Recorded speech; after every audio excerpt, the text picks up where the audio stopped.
அல்லாஹ்வுடைய தூதர் சுன்னாவிலே 1145வது ஹதீஸ் புகாரியில அபூ ஹுரைரா ரலியல்லாஹு அவர்கள் அறிவிக்கக்கூடிய ஒரு செய்தி, என்ஸிலு ரப்புனா தபாரக வ தஆலா குல்ல லைலத்தின் இல ஸமாஇ துன்யா ஹீன யபுகா சுலுசுல் லைலில் ஆகிர்.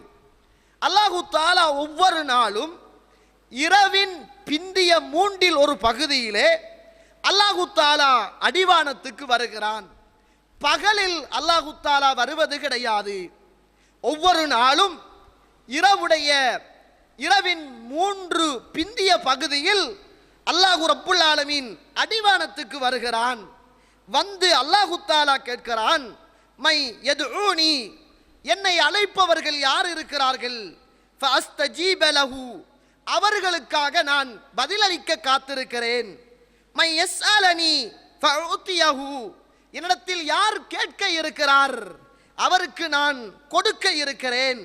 மை யஸ்தக்ஃபிருனி ஃபஅக்ஃபிர லஹு, என்னிடத்தில் யார் பாவ மன்னிப்பு கேட்க இருக்கிறார் அவருடைய பாவத்தை நான் மன்னிக்க இருக்கிறேன் என்று அல்லாஹ் தஆலா இந்த உலகத்தின் ஒவ்வொரு நாளும் இரவுடைய பிந்திய நேரத்தில் தான் அவன் வந்து தன்னுடைய அடியார்கள் பிரார்த்தனை செய்ய மாட்டார்களா, பாவ மன்னிப்பு கேட்க மாட்டார்களா, என்னை அழைக்க மாட்டார்களா என்று அல்லாஹ் தஆலா காத்து கொண்டு இருக்குகின்ற ஒன்றும் அந்த இரவில் தான் இருக்கிறது. எனவே இரவு என்பது பகலை விடவும் சிறந்ததாக இருக்கிறது. இபாதத் செய்வதற்கும் இறைவன் வருவதற்கும் மிஅராஜ் செல்வதற்கும் அந்த இரவைத்தான் அல்லாஹ் ரப்புல் ஆலமீன் ஆக்கி இருந்தார்.